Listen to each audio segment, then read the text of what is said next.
but we're not in Milwaukee. It's debate night, but we're not in Milwaukee.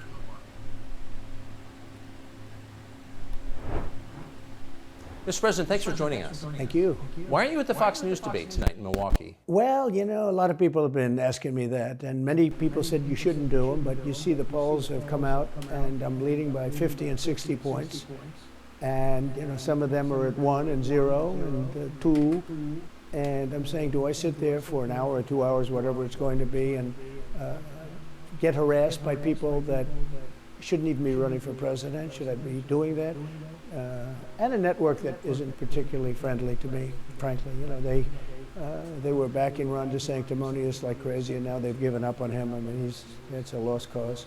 It reminded me very much of 2016. You know, in 2016, I went through the same stuff and had to fight them all the way, and then they became very friendly after I won, or just about when I was winning.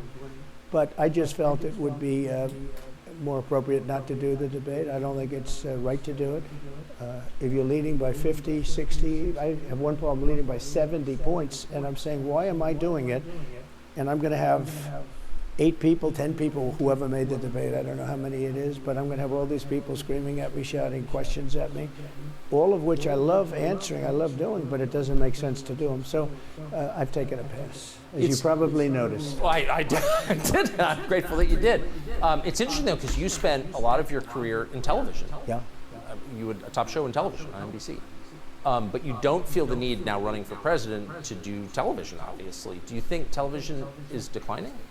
Well, according to a poll that I guess we just saw, it just came out where it's down like 30, 35%, but I think they were referring to cable. I think cable's down because it's lost credibility. MSNBC, or as they say, MSDNC, is so bad. It's so wrong what they write and what they do and what they say. It's, you know, it's fake news, as I said. I think I came up with that term. I hope I did, because it's a good one. It's not tough enough anymore. It's corrupt news. You know, really what you do is called corrupt news, but somehow that doesn't play as nicely. But it is corrupt news. So you have MSNBC and you have CNN, who's absolutely doing no ratings at all. I mean, they're dead. But they're doing none because they don't have credibility. They really don't have credibility. Fox is way down, as you know. And the good old days are long ago. I will say this, it could come back, but they just don't have a lot of credibility, Tucker. You know that perhaps better than anybody. I think it was a terrible move getting rid of you. You were #1 on television, and all of a sudden we're doing this interview, but we'll get bigger ratings using this crazy forum that you're using than probably the debate or competition. When you say there are people on stage who shouldn't be running for president, who do you mean? Well, I don't want to really use names, but it wouldn't matter too much. A guy like, I call him Ada Hutchinson. It's Asa, but I call him Ada. Why do you call him Ada? You know, I could tell you, but I don't want to get myself in a little trouble. But he's weak and pathetic, and he was, I never understood the guy, never knew him. He was the governor of Arkansas, not a very popular guy. I don't know how at that state is such a great state. The people are so incredible in that state, and they love me and I love them. How does this guy get elected governor of Arkansas? But he's nasty always, and has been. A guy like Chris Christie, the guy left with a 8%, think of it, 8% approval rating in New Jersey. Now he's running for president. And he runs solely on the basis, oh, let's get Trump. He's like a savage maniac. He's like a lunatic. And that's all he talks about. His poll numbers are very, very low. He's about 2%. What's he like? You know him well. No, I've been friendly with him over the years, but I couldn't give him a job because I just never trusted him very much. I was just never one of his people that really trusted him. I never gave him the job, and that's one of the reasons he feels so hurt and so betrayed. And I understand that. I really do. I understand it, but I never gave him. You know, he wanted to be different things. He was looking at different elements of the administration, and I decided I didn't want to do it. And now I'm glad I did, because you see, but you know, we had some great people. I had great people. We'll have even better people if we do this, because now I know Washington. Before I didn't know Washington. But guys like Bill Barr were terrible. I mean, they were, I would say, Bushies. I say that with respect to the Bush family, but they were Bushies, and it doesn't work out for us. It was clear, this is kind of far afield, but it was just interesting. I read Barr's account of his time. He wrote a book about it, Right? his autobiography, and in it he lies about Jeffrey Epstein's death. Clearly lies. Do you think Epstein killed himself sincerely? I don't know. I will say that, he was a fixture in Palm Beach. Yeah. I don't know what Barr said about it either. I have no idea what he said. What did he say? He killed himself, probably? He said he killed himself and that they were going to do this investigation. They never did the investigation. It's never been public. Well, and they hid it, and why are they doing that? And didn't clearly do it. Barr knew. But why would Bill Barr be covering up the death of Jeffrey Epstein? Bill Barr didn't do an investigation on the election fraud either, okay? He said he did, and he pretended he did, but he didn't. McSwain, the U.S. attorney in Pennsylvania, Philadelphia, said Barr just wouldn't let him do it. It was crazy. Barr became so petrified, so frightened of being impeached. They were going to impeach him. I don't know if you remember it. Yeah. It's not a big moment in history. But they said, we're going to impeach. They play a much rougher game, the left, the lunatics. And they were going to impeach Bill Barr, and he was petrified. Now, how do you not get impeached? Don't do any of this stuff. But he didn't do the job there. I don't know what he did with Epstein, but possibly he didn't. Do you think it's possible that Epstein was killed? Oh, sure, it's possible. I mean, I don't really believe. I think he probably committed suicide. He had a life with, beautiful homes and beautiful everything, and he all of a sudden he's incarcerated and not doing very well. I would say that he did, but there are those people. There are many people. I think you're one of them, right? But a lot of people think that he was killed. He knew a lot on a lot of people. He was killed. You think so? I think the closer you look, I'm not a conspiracy person at all. What up, bro? I believe everything I hear. What up, Toadski? But yeah, the closer you look into it, I mean, the Attorney General of the United States, your Attorney General, clearly lied about the Epstein death. Yeah, And he was. why? He was certainly. 100%. It wasn't well done. They had no cameras. They had no anything. Everybody was sleeping, and a case could be made. Look, How are you, dude? Hope I'm you're not doing going to get involved in it, but I can tell you, a case could be made either way. But it certainly wasn't the most well-run place. So the reason I'm asking you is I'm looking at the trajectory since 2015 when you got into politics, Yeah. for real, and then won. It started with protests against you, massive protests, organized protests by the left, and then it moved to impeachment twice, Right. and now indictment. I mean, the next stage is violence. Are you worried that they're going to try and kill you? Why wouldn't they try and kill you, honestly? They're savage animals. They are people that are sick, really sick. You have great people in the Democrat Party. You have great people that are Democrats. Most of the people in our country are fantastic, and I'm representing everybody. I'm not just Republicans or conservatives. I represent everybody. I'm the president of everybody. But I've seen what they do. I've seen the lengths that they go to. Right. They make up the Russia. When that's exposed and they go down, and Barr should have gone after them, and other people should have gone after. And they did very late, because the Durham report came out. It was fairly good. It could have been a lot tougher, I guess, but it was fairly good. But it explained how corrupt it was. I'll tell you who did a great job. I was going to say Inspector General Horowitz. He did a phenomenal report. You didn't have to go to it. He Bullshit. did it on Comey and on Astrologically, McCabe and some others, and it was a vicious, we're hard, probably gonna feel basically a very true report how bad they are. But these frustrated people today are sick and like people. angry, These are people that short fused. I think they hate. If you can just You wanna be know the- cool, When you see open and borders, don't pick when you fights see with these anybody, policies that they have, that's the and astrological so many other recommendation of things, it's so today sad to and see. tomorrow. We have a country that's very fragile right now. I've never seen. I will say, look. I ran in 16, which was 15, but I ran in 16, election in 16, and there was tremendous spirit. In 20, there was even more spirit. We got millions and millions more votes. It wasn't even a contest. People said, well, what do you think of 20? I said, we did much better. We did. You got to base it on the number of votes. We got many more votes in 20 than we did in 16. But the election was rigged. It was a rigged election. And with COVID, they used COVID to cheat a lot of different things, and we have so much on it. It's like so easy. But we had judges that didn't yeah. want to look. We had people that didn't want to get involved. Oh yeah, They it's couldn't definitely a because of fighting conspiracy theories mood, to say anything about the election. But especially with the I have ones we never like seen love spirit the like most. this. Even coming down here. Like our bosses, our parents, or not that we love our bosses, but I mean if we have a supervisor that And the reason is It's supposed to be I helpful. think Like they my like me, fucking and life I know insurance they love supervisor my is a fucking analysis. I hope they like me not too. helping me You at know, a lot of all. people say Like they that don't like guy. me, but they like my I think they like me. But I have never seen spirit like it is. You're totally now. calm. And It's the good, reason man. is No, man. I almost sent off because Crooked Joe some died so raging he's the messages worst this morning. president in the history of our country. Just I to, don't like think my he's going to like make it to the closest game. allies. You never know. But he's a corrupt person, so corrupt that I took the name off Hillary. You know, I don't do two people at one time. I took The only ones that actually Hillary, kind of and care I about I me retired the name. It and was a want to good work day with for me her. towards the I bet she future. was very happy. Returns to And I used normal, it for yeah. Joe because it's Crooked Joe. But Joe Well, is dude. really. But you don't think he's going to make it to November of 20? Well, I think he's worse mentally than he If is someone physically. asks me, if Physically, someone he's tries to not deny me exactly, from, dude, a triathlete. the only reason why I didn't Any act out kind of and an like athlete. You like look at him, he against can't walk to the people that helicopter. kicked He us out walks. of restaurants and places Can't lift his 2 feet years out of the ago, grass. last It's October, only was 2 because I was inches with my in the white house, girlfriend, right? It's not a lot. and I didn't want to just be an But you asshole in watch front of him, my it looks girlfriend. like But he's dude, walking on toothpicks. and it's so And insane. then you see him in the Them picture, he fucking can't lift the chair. kicking You know, out a the black shoes are meant woman. to be It's light, so right? fucking dumb. They're like, It's just so fucking 2 dumb, man. ounces. Yeah. You lift them up. No, it's just so He angry. can't lift the chair. Like, He can't walk to the chair.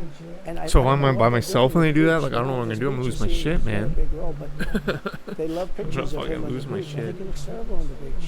He looks terrible on the beach. Skinny legs. Well, he can't walk through the sand. You know, sand is not that easy to walk through, but when he walks through it, he can't walk through the sand. And there's somebody in there that thinks he looks fabulous at the beach. I think he looks horrible at the beach. Plus, the beach doesn't represent what the president's supposed to be doing. He's supposed to be working. He's supposed to be getting us out of that horrible, horrible war that we're very much involved in. How are you doing, though, man? And I hope you're Ukraine. doing well, buddy. He could do that very easily. I believe he could do that very. I don't believe he could do it because he's just incompetent. But that's a war that should end immediately, not because of one side or the other, because hundreds of thousands of people are being killed. Can you imagine you're in an apartment house and rockets are going into that building and blowing it up and knocking it down? And who can, why should anything, why should anybody, human beings, these are humans, whether they're Russian or Ukrainian or whatever they are, it's got to be stopped, and it can't be stopped very Me easily. too. It This would have is never my started morning if I were pre-workout right president. here. It would have never started. So back to Biden, I'm interested. So you think he's failing? He obviously is failing. It's clear to everybody. But that would make Kamala Harris the candidate? Well, not really. I mean, I guess they'd have maybe a free-for-all. A lot of people say she has to remain for certain reasons, the candidate. She has to. I don't think that's true, actually. I don't think that other people would stand for it. She has some bad moments. Her moments are almost as bad as his. I think his are worse, actually. Yeah. She seems pretty senile too. She speaks in rhyme. It's weird. It's weird. Tucker, she seems pretty senile. In rhyme? What do you? Well, the way she talks, the bus will go here and then the bus will go there because that's what buses do. It's weird. The whole thing is weird. This is not a president of the United States future. And I think they probably have some kind of a primary. Other people will get involved. Newsom, right? I mean, Could be. He's got along well with him, believe it or not. But could be him, could be somebody else. He's got a big load on his shoulders because you look at California, what's happened. But I don't know if the American people really, the people that vote for him, I don't even know if they care. You know, you look at so many of the things that are going on, and people don't seem to be. In the old days, if you had a bad record, it meant a lot. Today, if you have a bad record, it doesn't really mean anything. You know, he looks good. He's a nice-looking guy. Speaks well. But Biden, every time you watch him talking, it's like he's walking on eggs. You're waiting for him to collapse, and he almost always does. And I got to know the leaders of all of the countries, essentially, but the big ones. And the bigger, the tougher the leader. You know, it's like sort of, I guess maybe that's the way it's supposed to be. But I got to know President Xi of China, Putin, and Kim Jong-un. North Korea did a great job with North Korea, kept us out of a nuclear war. We would have 40,000 dead soldiers right now. They'd drop a nuke right on top of the military base. But we have 40,000 soldiers over there. And I did great. I got along with him great. So that's a positive. You know, the press said, he said nice things about Kim Jong-un. I also said horrible things at the beginning. Horrible enough that he wanted to talk. And we talked and we met in Singapore. Met actually twice. And we had unbelievable meetings. I know him very well. We were in great shape with them. What do you think he and Xi and Putin think of Biden? I think they can't believe it. I think they probably say this is some kind of a system. You know, they had great respect for our country. They respected me. They had great respect for our country when I was there. Every one of them. Look, if you go to North Korea, you take a look at what happened. You know, the Olympics was dead. South Korea spent billions on the Olympics. Nobody was going to go. They didn't want to get blown up. They called me and they said, we are going to let the Olympics proceed. This is North Korea. I said, you should go into the Olympics. Put your athletes in. It wasn't like, you know, they were big on athletes because, you know. Famine. But they went in, and they actually participated. And within about 2 days, the entire thing was sold out. And if it wasn't me, that would have never happened. But I got along very well with him, and it's a positive thing. He does have massive nuclear power, by the way. And if Hillary would have gotten in, or if the Obama thought process continued, it would have been a nuclear war, absolutely, with North Korea. He was expecting to go into a war, and it would have been a nuclear war. So do you think the rest of the world looks on at Biden and thinks someone else has got to be running the government? Well, somebody else has to be. I don't think he's capable of doing anything. Look, when I debated him, I said, how come, and this was in front of probably not a friend of yours, Chris Wallace, who was the moderator. Not a friend. I said, why is it he wants to be Mike, but he doesn't have the talent? It's one of those Bitchy little man. He wanted to be his father, but he didn't have the talent of his father was great. His father, Little fussy man. his father interviewed me in 60 Minutes. It was actually a 10. Can you believe it? No, I told you, I may his have father gotten- had talent, at least. I may have been the only guy that he gave a good 60 Minutes to. He was rough. Really? His father was tough. He was great, though. He was great at what he did. But Chris Wallace was so upset. He was guarding this guy who wouldn't do a show. I figured, I didn't mind Chris Wallace because Biden wouldn't do a show. And it was very obvious. You know, he kept asking and asking, but he wouldn't do the show. So I figured he's got to like me. But he came from a different planet. But remember when I asked the question, why is it that the mayor of Moscow's wife is allowed to give you $3.5 million? Don't forget, that was brought up, now it's brought up all the time, but that was brought up by me long before anyone ever heard of it. I said, the mayor of Moscow's wife giving you $3.5 million. What did you do to deserve $3.5 million? To Biden. And Chris Wallace said, this has nothing to do with the debate. I mean, he got in the way of the question. No, it was crazy. And I said, well, wait a minute, he got $3.5 million from the mayor of Moscow's wife. Now, people forget that, but if you go back and take a look, you will see. And Chris Wallace didn't want me to ask that question. I said, I think it's a very appropriate question. It turned out to be much more appropriate than people thought.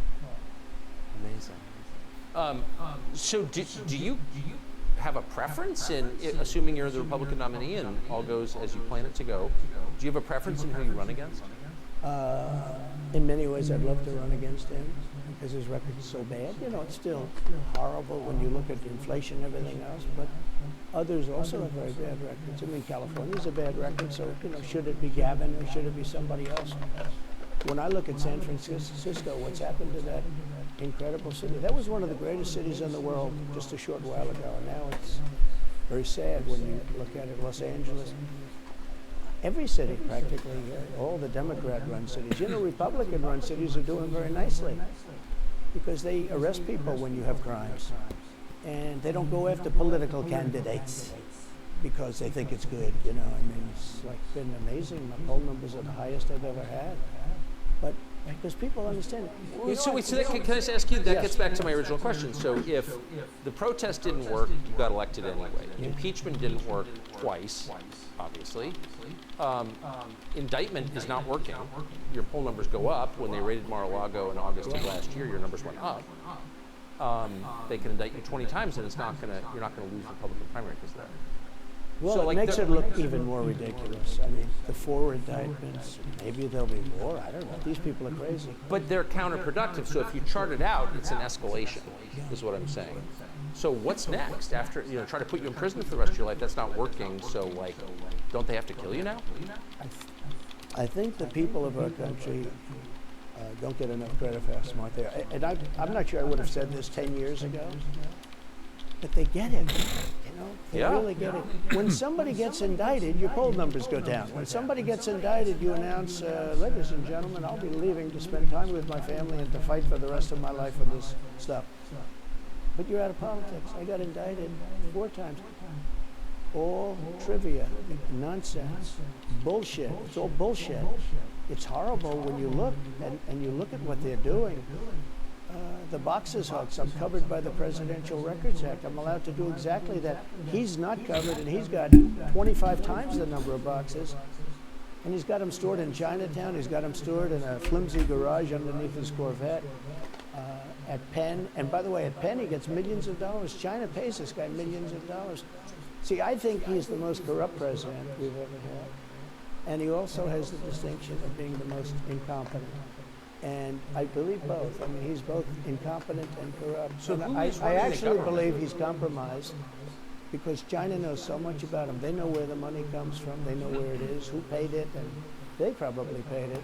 Well, they do pay Penn, and he gets $1 million. I think he takes $999,000 because keeps it a little bit under $1 million, like by $1. But he, in many ways, is a Manchurian candidate. We have a Manchurian candidate, and he's afraid to tell Russia to get out of Cuba. He's afraid to tell China to get out of Cuba. He's afraid. China now is building, think of this, China's building military installations in Cuba. The Cuban population of Miami is not too happy because they're never going to be able to go back. And you don't even hear about it. And the worst culprit is the press, the media, because normally, when I first heard that China's building installations in Cuba, and installations means military installations, okay, there's just some communication. They did that on the islands with Japan. They took the island, they started this massive construction, and they told everybody, including the Japanese have to be very careful, they told everybody that this is a housing development. They're going to build a housing development. And I said, how come the runway is 20,000 feet long? Private jets need 4,000 feet. They don't need 20,000 feet. The big ones need 20,000 feet. They don't even need 20. And I looked at the runway, I said, that's the largest runway ever built, both in width and length, for housing development. There's nobody that has a plane that big that you would have a runway that's Why is China fantastic. allowed to conduct imperialism in our hemisphere? Well, yeah, and it's far beyond Cuba. It's all over South America. Yeah, in the Caribbean. So we built a thing called the Panama Canal. We lost 35,000 people to the mosquito, malaria. Yeah. We lost 35,000 people building. We lost 35,000 people because of the mosquito. Vicious. They had to build under nets. It was one of the true great wonders of the world. As he said, one of the 9 wonders of the world. No, it was one of the 7. It happened a little while ago. There's 9 wonders of the world. You could make 9 wonders. He would have been better off if he stuck with the 9 and just said, yeah, I think it's 9. But this is one of the true 7 wonders of the world. And you take a look at the Panama Canal. It was such an incredible engineering marvel. We sold it under Jimmy Carter. We sold it to Panama for $1. The following day, they quadrupled the amount of money the ships had to pay to get across. They didn't lose one ship. And now they've made it much bigger, and now they've widened it. They've doubled it, right? They've more than doubled it. And it's one of the most profitable things. Any time it's Christian, just how are you? incredible, right? We gave it away for $1. China now controls it. They actually control the Panama Canal. They run it, they control it. And we shouldn't let that happen. And we can't let China be in Cuba. And they'll get out. If I'm president, they'll get out. Because I had a very good relationship with President Xi, but he respected this country, he respected me. And he'll get out. And we can't let them run the Panama Canal. We built the Panama Canal. Should have never been given to Panama. Should have had it.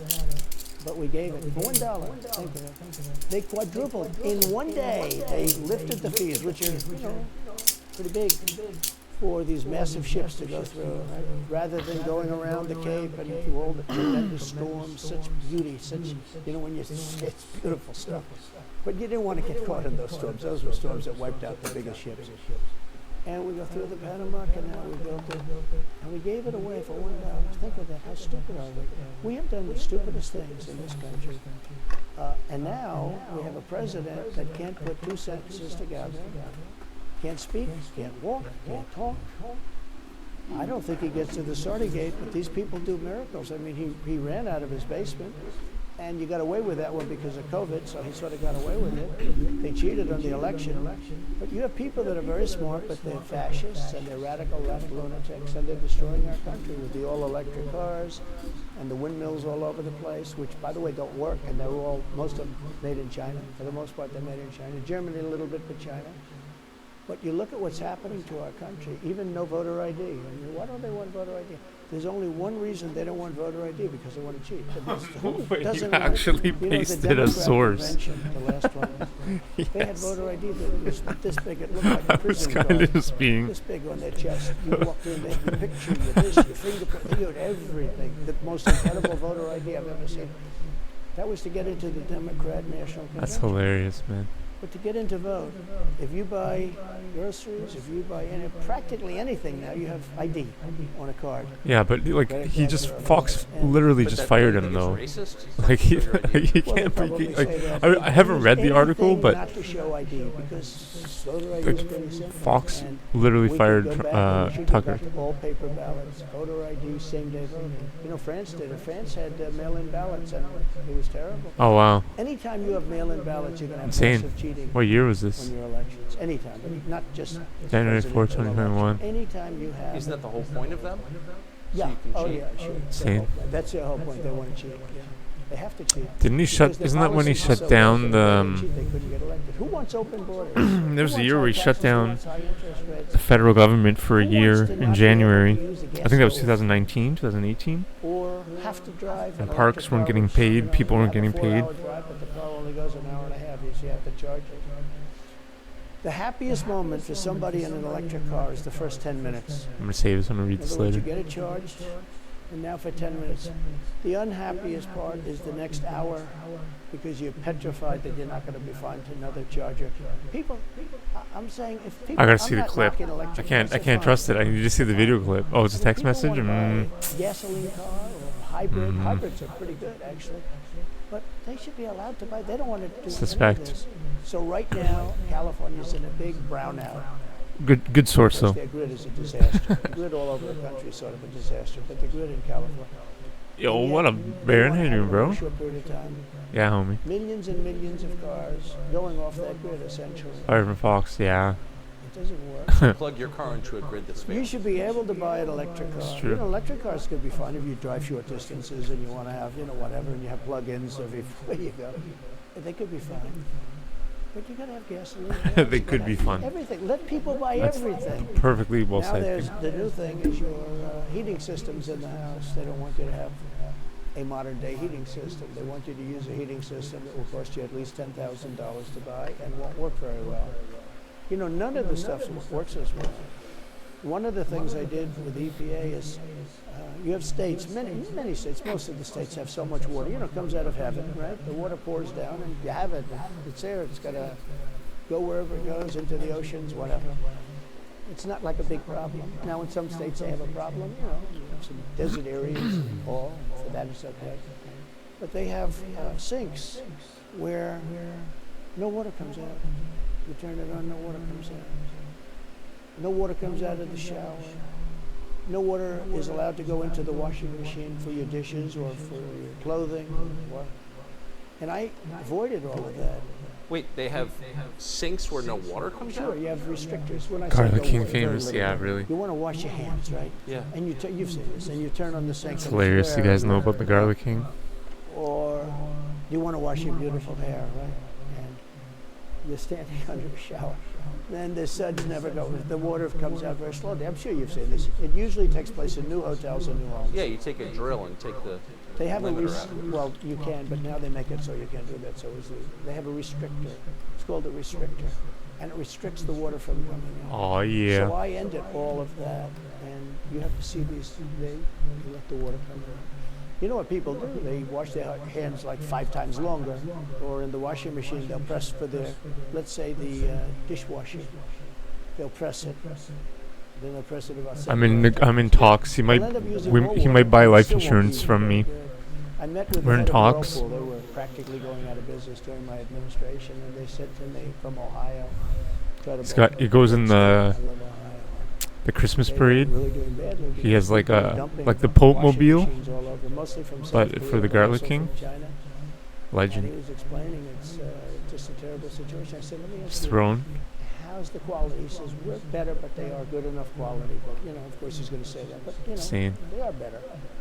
He said, but they don't allow us. They're dumping these machines. They're cutting us in half. They're killing us. And on top of it, the government won't let us use He was a water chef in for our the machines. president of Lebanon He shows in me like a the quarter of a bottle of 80s? water. That's supposed to be washing my 90s? clothing. And I freed it all up, and I put tariffs on these countries that were selling, and the machines. Like, he's a coming really into the fucking good country. chef. And that company went from a Right. big, all the washing machine companies, they make washing machines, they make dryers, they make all of the different machines that do this kind of work, including dishwashers. And they went from a disaster area to being just thriving. But they can I ask they why- love me in that part of Ohio. Oh, I bet they Oh do, my but God, are why you okay, should bro? EPA, no one at EPA Holy was shit, elected dude. by anybody. Yeah. Why did Holy they have shit, the how did power that happen? How did to you do decide that? how much Jesus water Christ, your man. Hope you're washing doing okay, machine man. uses? Shouldn't Congress in a democracy get to vote You're on not that? gonna watch your Yeah, Karate you can Kings? say that. They do things that are not very. So how do you, that's my question, how do you... Maybe Good luck the again. Skyline stream? Go back to Washington. How do you keep the agencies under control? How do you keep FBI and CIA specifically under control? The way you do it, like I fired Comey, that was a big deal. You know, a lot of people said, and I fired him very early. Somebody said, oh, I wish you would have fired him. There's a real question about firing him. Anyway, you understand, because, you know, when they have a 10-year term, there is a question. I fired Comey. That was a great thing. If I didn't fire Comey, maybe I wouldn't be talking to you, or I'd be talking to you about real estate or something else other than politics. Dude, that's crazy. That What was if I a coup, had in that, my man? opinion. That was a very sick deal. That was How do they do it? policy. Do You they, like, remember an insurance policy? Oh, shoot a liquid she's in your going to ear? win, darling. She's going to win. Do they use Okay, heat? just in case she doesn't, we have an insurance policy. The insurance policy was what they were doing. And we caught them with that. That was Like a heat very gun or important some shit? tweet or whatever it was, text. Water in some It was a big formula. deal. That Wow. was a big Crazy. deal. The insurance I policy. wonder if you can get that off Amazon. She's going to win 100 million to 1. That's not good odds. Insane, At least they dude. gave me one, right? 100 You million can? to 1. What? But just in case. I gotta make sure it's not something corrosive or some fucking shit. And everybody said that's Or like a peroxide or something. strange.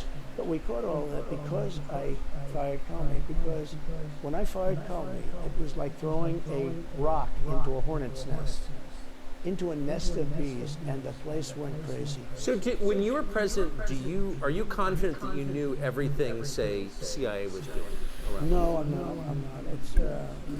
It's a very interesting group of people. I had very good relationships, I thought, but I was a little surprised when I got out that, you know, things go on. Look, it's.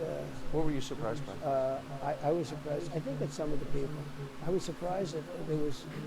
I had a group of people. We killed many, using the CIA, I have to say this, very bad actors. We were very good at it. You look at Soleimani, you look at al-Baghdadi, bigger than Osama bin Laden. I mean, Osama bin Laden, but al-Baghdadi did ISIS, and he was rebuilding ISIS very strongly. And that was the CIA that did that? That was really us that did that. Yeah. That was really us that did that. And Soleimani was us that did that, not so much CIA. But Dude, Russia's getting invaded. I think I understand this war now. It is like a real war with drones, and they're sending Westerners to the front lines to die against Russia. It's not that Kiev is in war or Ukraine's in war. Russia's in war. And by the way, you're talking about cheating on the election. McLaughlin and Fabrizio, great pollsters, they said a Like, it's thing like fucked, that man. plus other things meant anywhere from 10 to 17% of the vote would change. Whatever happened to Mike Pence? You've always been nice to Pence. I've never heard you criticize Pence. You've defended him in public many times. He's out there. Yeah, I mean they're gonna like, the Ukrainians are gonna try to escalate as much as they can. The like Mossad, Israel, knew Israel and Ukraine, right? They're going to try to escalate as much as they can to get as much money as they can from the West and as many deaths as they can from the Western armed forces. In Pennsylvania, in Georgia, in any of these states, Arizona, he has to send them to Mitch McConnell. Because I don't think Israel, If he Mossad fights even for cares all, he about has to- Ukraine. Yes, sir. I said, so he's just So he's a conveyor belt. I don't see that as the end goal of this whole plan. It could be Russia. And we had some lawyers, not all. We had some lawyers that said, A global no, takeover. you do have the right to send them back to the Right. legislatures to be rechecked. Because if you looked at what If went you on in strengthen Wisconsin, that who, by front, the way, now agree with complete the Wisconsin West, has been virtually you're other able than the fact they're to not allowed take to over do Russia and anything maybe even statutorily. China. But Wisconsin has been, I mean, what they found is incredible. I mean, we We're won fucked. Wisconsin. But Mike Pence had the right, in my opinion, to send them back. Do you ever talk to him now? No, I haven't spoken to him in a long time. I was very disappointed in him. So I fucked, didn't man. want to do what Thomas Jefferson did. Thomas Jefferson, it was Georgia.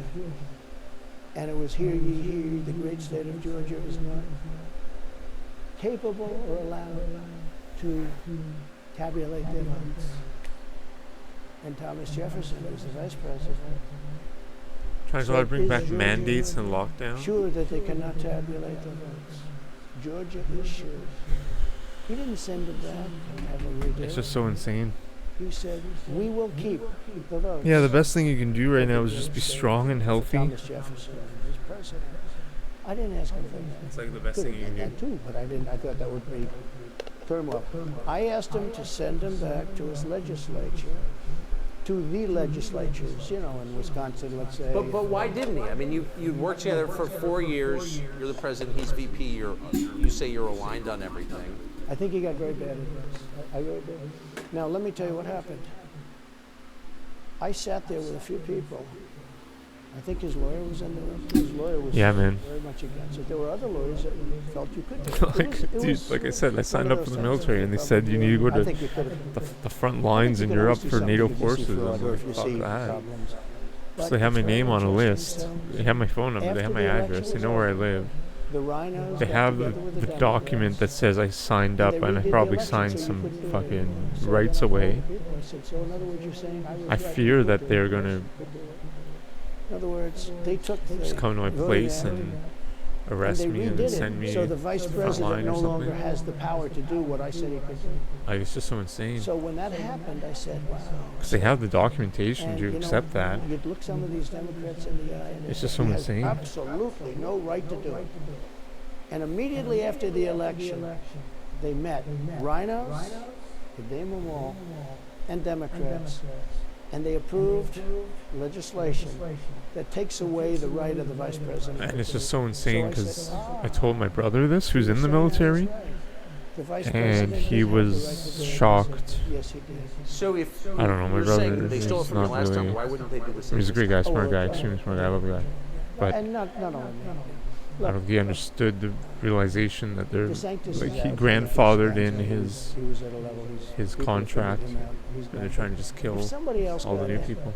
other than me, So they'll trying go to at stop him sending you right to just as Poland, yeah. viciously as they did me. These people I think are they sick. just want a way to People pass away and a lot people, of man. I people think it's say part they of the won't be able global to hold plan. it. I think it's just another piece of the puzzle, right? How Of do the you do global that? How do you get depopulation indicted, plan of the you know, West and the every death night of the and strong, able men of the West, right? I think it Because gets I have a no lot job easier because opportunities I'm here. so The only high one in was the polls because military, it and they brings wanted the to send me to people together. Ukraine. The people Right? see it's a fraud. The people see it. Like People this see it's a fraud, man. horrible district attorney It's crazy. from just a little while They don't ago. even call it the military. It's called the From armed essentially forces, like a business. She Who they said owned by? basically, I don't They're have not any owned by right to fucking challenge an Canadians. election. Well, what about They give a Stacey fuck Abrams? about What us. about Hillary Clinton? What about all of these Democrats that are still challenging my election? The same people that are saying he's challenging an election challenged my election. And they did it with slates. They did it with all sorts of things. They were very bad about it. But basically, they're suing me and they're saying you don't have any right to challenge it. If you challenge an election, we're going to indict you and put you in jail. So what they're doing is they've weaponized, and don't kid yourself, the DOJ and Biden and the whole group, they're watching all of this stuff. They love the local stuff, you know, the DA in Manhattan. Not only that, they put one of the DOJ top people into the Manhattan DA's office Come home. to run things. They don't even have a case. It's not part of the plan, Not my even a case. friend. Everyone says, even the It's not Democrats part say, of their you plan. can't bring these cases. You have no case. The Attorney General or the District Attorney, Fannie Willis, in Atlanta, she's getting killed. Basically, she's saying Trump doesn't have the right to criticize an election. But you've been around long enough now. You've seen many elections criticized. I mean, That laugh was so Hillary hurt. goes crazy every time she talks. It was she just, says, "He's it not was just the so crazy president." because they said on the web, it was like the website was really technical, not as perfect as me. Oh, Called thanks, me, by the man. way, 3:02 in the morning. Oh, you're saying to him? Oh, yeah. Congratulate me. What was I gonna The say? night of the election. Did her voice crack? Yeah, the website was so I won't get into that. What do you mean? It was complex. very different. It was so specific. It Don't said, okay, forget, we need we're all celebrating at 5 marine o'clock in the afternoon. communications I came home and I said, experts I felt we won because on the the values are coasts so good. for We'd go to Wisconsin, we'd go to radar communication, whatever, pinging on subs. I'm like, okay, I can learn. I can do that. I can learn that shit. And it said high demand. So it's like, and they said if you choose the high demand, you have a higher probability of being chosen. Like, okay. 100,000 people, And they call me and they're like, hey, it's mandatory. There's mandatory overseas deployment for our NATO service, NATO partners. But they challenge the stuff. Yeah. And I'm like, can I decide later? And they're like, no. Now the You need to, word like, is that Obama we said send you you there, have to like, do now. that. But she called up and told me. It's like you don't even get any money first before dying. She's saying like, well, she's It's crazy, man. challenging So the crazy. election. Do you think? So that would mean that she should be indicted, but that would mean also that Stacey Abrams in Georgia should be indicted. They're But getting she still killed thinks she won by the drone strikes election. from Yeah, Ukraine. she still thinks Like, so. it's not a war. People are going out there in the Do you field think and they're Stacey killing Abrams should them. be indicted for that? You know what I mean? It's not Russians killing them. The Democrats Like, if don't you get go into the indicted field, for they're things planning like to kill that. you with They don't get drones. impeached. No, it's a different thing. Is- With that being said, Yes. I had great support when they did impeachment hoax number 1 and impeachment hoax number 2.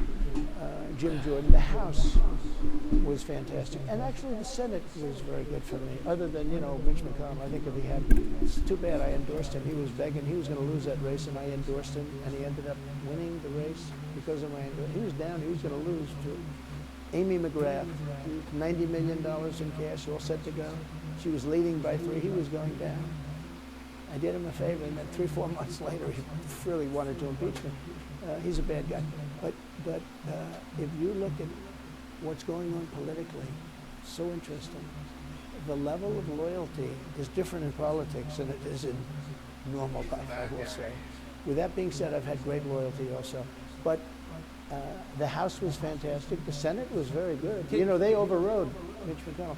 Mitch McConnell, in my opinion, is trying to get senators to impeach me. especially for the 100% the second army, one. dude. And on the first one, he acted very, very slow. Should have gone much Like the faster. whole deep population Mitch plan. McConnell wanted to, and the senators went up. The guys Like- are subservient to him because he gives money. He gives them money. He gives them a lot of money. He raises some money and he gives it to them, and therefore they do what he said. That's the only form of leadership he's got. So last question, if you're elected president again, what's your number one priority? When you ran Americans last and time, you said, I will Canadians build a wall. to This the time, Eastern your Front. bottom line, top line is to the So you can do numerous things at the same time. Of course. But let's say number one is the border. And taking hundreds of thousands of criminals that have been allowed into our country and getting them out and bringing them back to their country, Guatemala.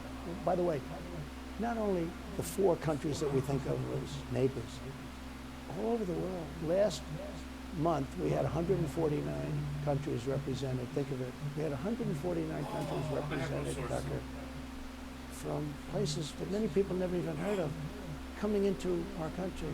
And they're coming in from mental institutions, and they're coming in from prisons. They're emptying out their prisons all over South America. They're emptying out their mental institutions. Terrorists are pouring into our country. We have no idea. I had the strongest border in the history of our country, and I built almost 500 miles of wall. You know, they like to say, oh, was it less? I built 500 miles. In fact, if you check with the authorities on the border, we built almost 500 miles of wall. And I had another 200 that I was going to build. You know, it's like water, it seeks. And we're going to build another 200. We built it. It was all set to go. All they had to do was install it. It would have taken 3 weeks. And that's when I found out. I said, I think these people actually want open borders. The first thing I would do would I admit be, it's a I would it's seal up a the border, good and hypothesis. bad, I have except for no people who wanna concrete come evidence illegally. for it. Do you think we're moving towards civil But war? I mean, it's a pretty solid hypothesis. There's tremendous passion and there's tremendous love. You know, January 6th was a very interesting day because they don't report it properly. I believe it was the largest crowd I've ever spoken before, and you know some of the crowds I've spoken before. And like July 4th on the mall, I think they had 1 million people there. But I think that the biggest crowd I've ever spoken before was on January 6th, and people that were in that crowd, a very, very small group of people, we said patriotically and peacefully, peacefully and patriotically, right? Nobody ever says that. Go peacefully and patriotically. But people that were in that crowd that day, very small group of people went down there, and then there are a lot of scenarios that we can talk about. But people in that crowd said it was the most beautiful day they've ever experienced. There was love in that. There was love and unity. I have never seen such spirit and such passion and such love. And I've also never seen simultaneously and from the same people such hatred of what they've done to our country. So do you think it's possible that there's open conflict? We seem to be moving towards something. I don't know, because I don't know what it, you know, I can say this. There's a level of passion that I've never seen. There's a level of hatred that I've never seen, and that's probably a bad combination. Donald Trump, thank you. Thank you very much. Very much. Thank you. That is a bad combination. Bad combination. Thank you. Oh wow, insane. I didn't even know he was in prison. Holy jeez.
Today we're joined by Salim Mansour. He's a former PPC candidate. He ran for us in the 2019 election in the riding of London North Centre. He is a professor emeritus at the University of Western Ontario. He's also a columnist and an author. He's an expert on this topic, and he joins us this week to discuss the Ukraine war. Let's bring on Salim. Hello, Salim. How are you? Thank you, Max. Thank you, Daniel. So wonderful to be with you. Yes, thank you very much for taking the time to be at our show. If I may start by, we are celebrating right now the 1 year anniversary of the war in Ukraine. For me, it's a very bad news. And as you know, all that started a year ago when Canada decided to be part of that. As you may know, the Parliament, the House of Commons and the Senate passed a resolution 1 year ago after the visit of the president of Ukraine, and they were supporting Ukraine in that motion. And they said also in that motion that it's important because Russia was doing a genocide in Ukraine. So can you give us your point of view about that? Yes, Max, I'm familiar with the motion that you are recalling from April of last year, 2022. The context of that motion was the video presentation or speech that Zelensky, President Zelensky of Ukraine, made to the Canadian Parliament in April. And of course, the entire Parliament unanimously cheered Zelensky and his presentation. There was no questioning about the veracity or truth to the background of what Zelensky presented. And then this motion was passed, and the motion focuses on, it was unanimously voted by all the 338 members present, calling Russian attack in Ukraine a genocide, you know. And so this is the mainstream media narrative in the West, that Russia invaded Ukraine, and as the Canadian motion, parliamentary motion was, it was a genocide. Nothing could be further from the truth if one goes into examining the detail, because there's no context provided, there's no discussion, there is no history. The situation did not begin a year ago tomorrow or day after tomorrow, February 24th, when the special military operation was launched. It has to be put in the context. And the context is that from 2014, the Maidan coup that overthrew an elected president of Ukraine, Viktor Yanukovych, and installed in his place Petro Poroshenko. From that coup till the special military operation that was launched on February the 24th by the Russian Federation, the genocide was taking place in eastern Ukraine, in the oblast of Luhansk and Donetsk, and these are all on official record.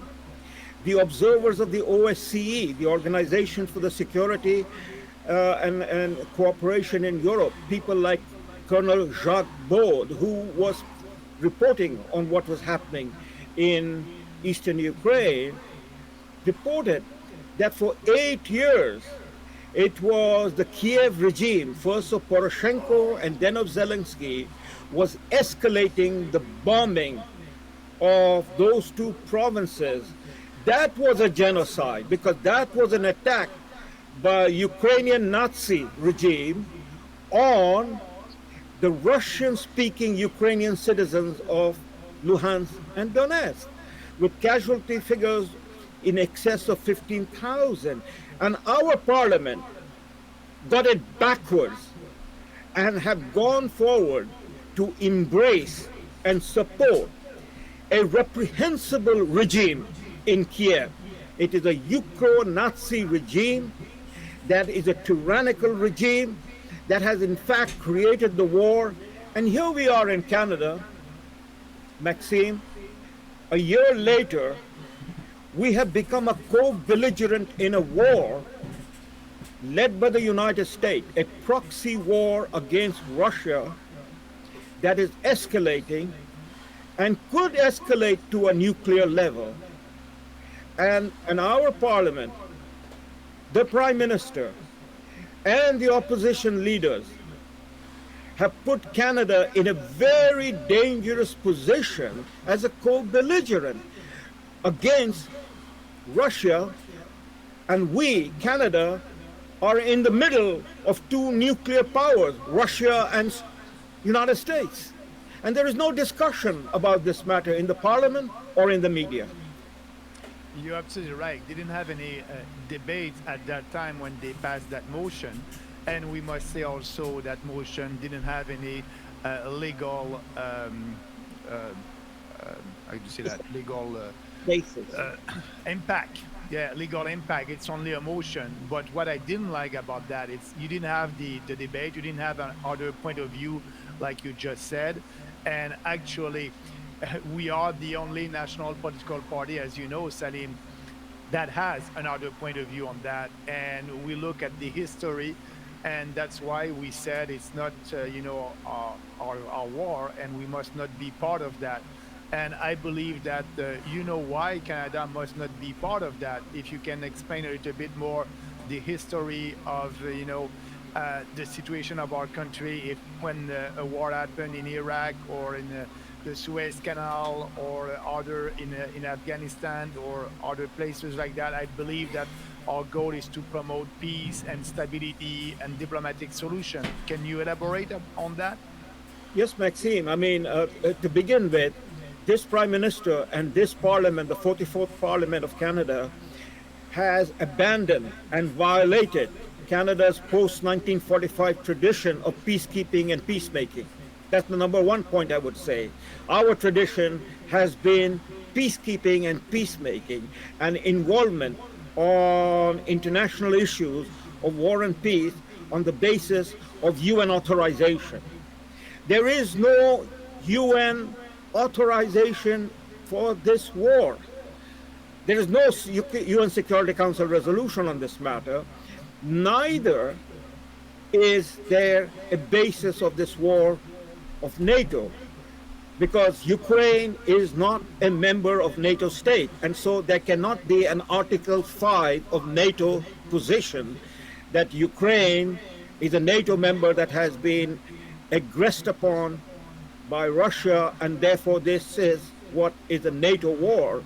Canada has no position on this war, except we have gone along with the globalist agenda of the United States and the World Economic Forum and the European Union that is using NATO for their globalist agenda.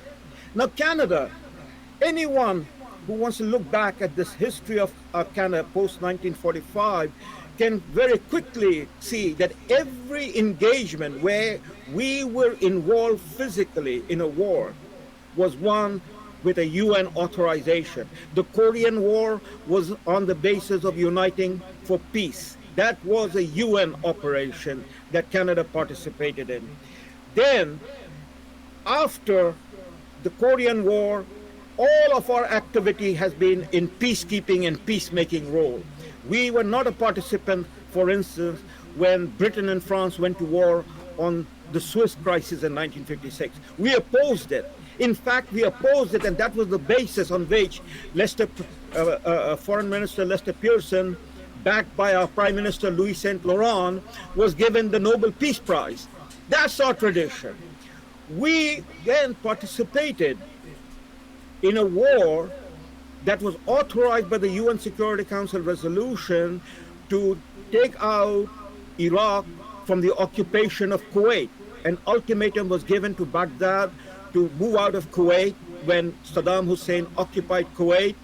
Saddam Hussein did not live up to the ultimatum. There was a UN Security Council resolution, Chapter 7, and we participated in that war. But we did not participate in the 2003 war because there was no UN Security Council authorization. Jean Chrétien refused to participate in that operation, in that war. We participated in Afghanistan, Operation Enduring Freedom, because that was again a UN authorization. And as a UN member state, we participated in it. In other words, there is no basis from the point of view of our history, our tradition, and the role that all our prime ministers have played from the time of Louis Saint Laurent to the time of Stephen Harper, that we have not gone into military engagement without the proper authorization in international law. This is the first prime minister and the parliament that has taken Canada into a war, has been spending money. We don't know whether Canadian soldiers are involved as mercenaries or in, a civilian uniform, but we have heard reports that Canadians have been taken prisoners of war after Mariupol fell. There is a report that a retired Canadian general, Trevor John Cadeau, is a prisoner of war. We don't know how many other Canadians are prisoner of war. We have been spending our money that is needed at home desperately, and we are sending that to a war that is got no authorization except for whatever is the politics of Mr. Justin Trudeau that he is engaged in pursuing at this time. So Salim, what do you think has changed? Like, not only do we have our leadership doing something completely different than our kind of historical backing, but there's also no opposition in Ottawa. There's no voice speaking toward this kind of peacekeeping tradition that we hold so proudly in this country. What do you think has changed with contemporary politics? Except us. Yeah. Well, if you're talking about the parliament, the answer is at once very simple. We don't have Maxime in the parliament. And ask the question, the difficult question, the relevant question, the important question for the Canadian people to understand and to know about how we got into this, why we are into this, because nobody, neither the Prime Minister or the Cabinet, nor the leader of the opposition, Her Majesty or His Majesty's opposition, have explained what is Canada's national interest in Ukraine. Yeah, that's a question. Yes, Salim, about the Canada national interest or security interest. What we are doing right now in Ukraine, I think it's going against our security interests, making Russia an enemy of our country when Russia is our neighbor. I don't see any interest for us as an independent country to be part of that. Exactly, and Maxime, in the larger picture, 1 year into this war, the larger picture can now be clearly visible. We have a situation where it is basically the collective West, the G7 countries, that is engaged in a war against Russia, and the entire global South is on the other side. There is no support for this war outside of the G7 countries. In fact, within the G7 countries, people are now beginning to question. In America, people are questioning. President Trump has made several statements that if he was the president, America would not be involved in this war at all. In fact, there would be no war. So our role should have been to mediate, to arbitrate, or to stand apart from getting into this crossfire, because we are really in the crossfire, as you say, Maxime. We are in the middle of United States and Russia. Russia is our neighbor, just across the Arctic. So nobody has explained what is our national interest. And also, like you said, I may add, 80% of the population on this globe is not against Russia, so we are a minority. But if you read the mainstream media here, it's like everybody on this planet is pro-Ukraine, and that's the opposite. That being said, I don't know if you had the time to look at the speech that President Putin gave a couple of days ago, and he was saying to Western countries like us, they may attack Ukraine to regain Crimea and Donbass, and that will be soon. And he doesn't want also other countries like the U.S. on us being part of that, participating in Ukraine. Can you explain a little bit more in details the speech that he delivered a couple of days ago? Yeah, I mean, it was yesterday. It was an anniversary, and he spoke. That was the Russian version of the State of the Union address, and he took the time to basically lay out the ultimatum to all the countries of NATO who are directly and indirectly involved in the war. And he said that you have violated all the red lines that we put up, and you have ignored us. But now it is very clear, and you have said it openly. For instance, the German Foreign Minister Anna Baerbock, she said only a couple of weeks ago that Europe is at war with Russia. So President Putin reminded them that you all have said that you're at war. If you and your forces enter Ukraine or are found to be participating with the Ukrainian forces, then you will be a target. Yeah. That is now very clear. The red line has been crossed, and any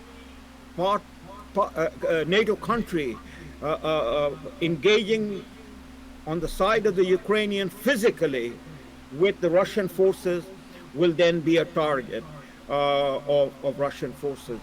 So we don't know. Nobody has told us, Maxime. Are you aware of it? Are you aware of in Ottawa, in any discussion, that what is Canadian Armed Forces people, if any, are doing in Europe? Yeah, we don't know. They're not supposed to be there, but we never know. I don't trust, as you may know, the government. That being said, actually, it's a little bit dangerous because it's another step.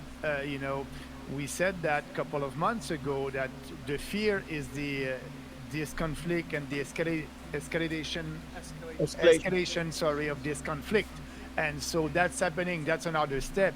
But I believe also, and I may be wrong, that China said something about Western countries like the U.S. giving ammunitions and equipments to Ukraine, that they may do the same thing to Russia.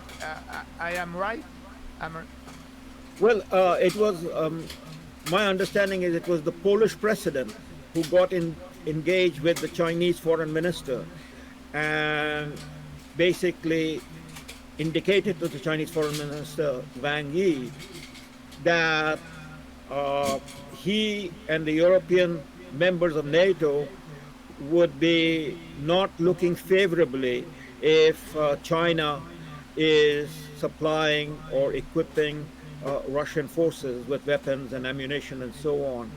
And Mr. Wang Yi replied, according to the press report, that China is not doing any such thing, but it is interesting that the Polish president is talking about China when it is the Poles and the Europeans who are supplying Ukraine with weapons and ammunition to make war with Russia. So he turned the question around. But you're right. In the larger picture, Maxime, and this is something that again the Canadian people are not being informed because the media has been bought over by Justin Trudeau, as you remember, before the 2019 election. So this media is no longer an independent media. It is a propaganda arm of the Liberal Party and of the globalists. And the Canadian people are not being informed of the reality that the world is now basically returning back to the period that was there before the unipolar world of America. That is, there is a multipolar world emerging. There is an oppositional force emerging to the World Economic Forum, and that is being led by Russia, China, India, South Africa, and other Middle Eastern countries that are joining. This is the new world that is emerging as a result of what has happened in Ukraine and the attack upon Russia by the G7 countries. And unfortunately, we Canadians are becoming isolated from the rest of the world. Yes, you have a point there. And also, but you spoke about the media here in Canada. They have only one narrative, and you're right about that. But I look at a poll and a survey that Angus Reid did last Monday, February 20. And so I was surprised that 23% of Canadians said that they're looking and they hope that they can have a peace discussion with Ukraine and Russia. So when you have almost a quarter of the population that is saying that, with all the narrative coming from the mainstream media that is the opposite of that, because Canadians were not able to have the other point of view like tonight. And so at least we have 21% of the population who are saying, we must try to have a peace discussion. And that's encouraging. That's why I believe that, if this point of view is out there, we will be able to have the majority on our side. And that's the big challenge that we have, because yes, you're right, we are canceled and we cannot count on the opposition. Like Daniel said, there's no opposition in Ottawa. We are in Parliament, sorry. We are the only real opposition. And my goal is to be in that Parliament as soon as possible to have our point of view there. But that being said, it's a challenging time, and we can fear the impact of the conflict on our lives, maybe in the near future. We don't know what can happen, but all that must stop as soon as possible. And that's why you are asking for a ceasefire. Well, we as Canadians should have been talking about and asking for a ceasefire so that we could bring the parties together. We now know, Maxime, for instance, that the special military operation that began a year ago, February 24th, within 2 weeks, of the launch of the special military operation. By the way, the special military operation is equal to what we call in Canada R2P, responsibility to protect. And if you have the time, I don't know if you have the time, or if you can come back, we can talk about the historical context in which the special military operation was launched. But within 2 weeks, the Israeli Prime Minister, Naftali Bennett, who has now come out and spoken about it, he was in Moscow and then he was in Kiev to try to open up the connection between Moscow and Kiev to talk about ceasefire and then begin the negotiation of a settlement, you know. But Naftali Bennett says that he was instructed by Washington not to proceed any further, that he was stopped. So now you can see that not only Naftali Bennett was stopped, there was a delegation going from Kiev and from Moscow to Istanbul on the invitation of the Turkish President Erdogan, and Turkey is a NATO member, to engage in a diplomatic discussion to find a way to end the war and open up a follow-up to maybe the Minsk agreement that had been violated by Kiev against the ethnic Russians, who then voted to become an independent republic. And that is what was the backstory of the special military operation.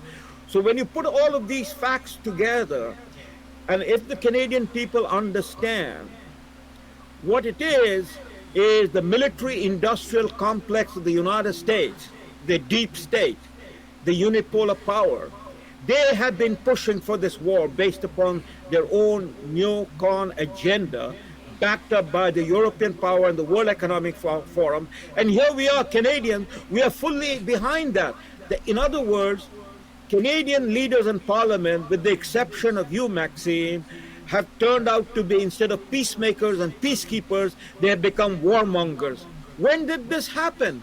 How did this happen? I think this is the ground that we are standing upon, Maxime. You are my leader, you know, and I'm a member of your party, and I have stood with you.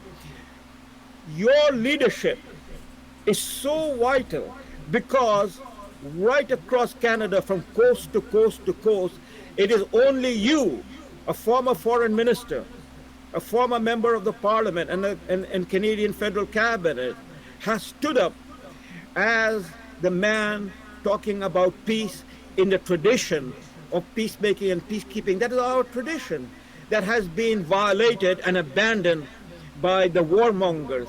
I mean, you have the opposition leader, Pierre Poilievre, saying, you know, it's all on record, saying that Justin Trudeau, the Prime Minister, has not done enough for Ukraine, that if he was the Prime Minister, he would do more and more. More and more of what? What does he want to do? Yeah, it's all about pandering and vote buying at this point. Now, Celine, we do have to wrap up this segment and move on to some other things. Do you have any final things to say to our viewers? I think you might have an upcoming event that our viewers might be interested in seeing. Yeah, I mean, in less than 2 weeks, I am booked to go to Calgary, Daniel, Maxime. Maxime, you might know about it. I mean, this is the Arthur Pawlowski and his people of the Independence Party of Alberta. They are having a day-long session in Calgary, to which they have invited me. It is about globalism, World Economic Forum, and so on. And of course, you know, the whole agenda, the issue about the fallout from the Emergencies Act, that's what I'm also engaged in and busy going around talking. Hopefully we can have a discussion on that sometime in the future.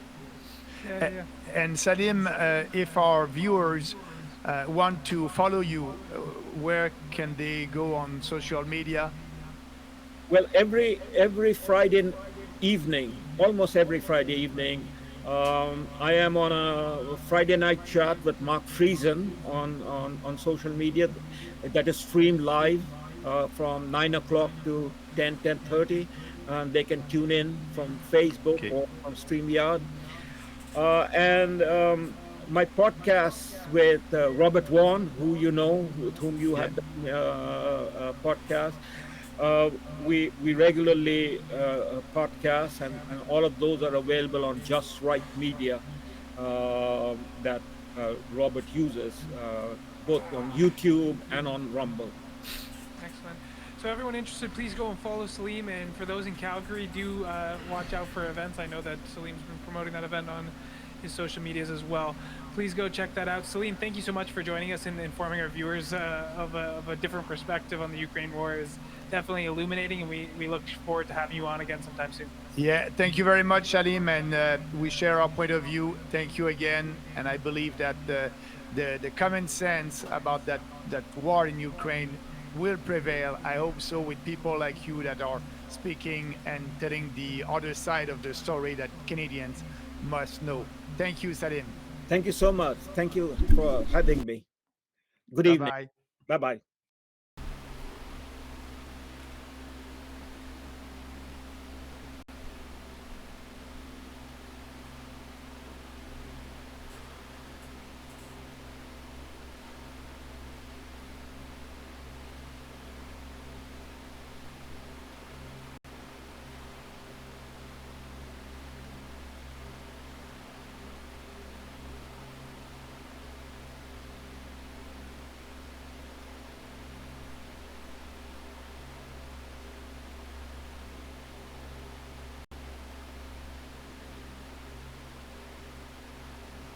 Today we're joined by Salim Mansour. He is a former PPC candidate. He ran for us in the Canada was a very stable, middle-class country with reliable institutions. To say that's gone is to say almost nothing. Canada. Under Justin Trudeau, the former British colony has sought to position itself as the global bastion of progressive politics. We have become a totalitarian state. As his cultural revolution shows no sign of abating, I went to Canada to find out how ordinary Canadians are dealing with Trudeau's radical reforms. The sexualization has become militarized. Today we're joined by Salim Mansour. He is a former PPC candidate. He ran for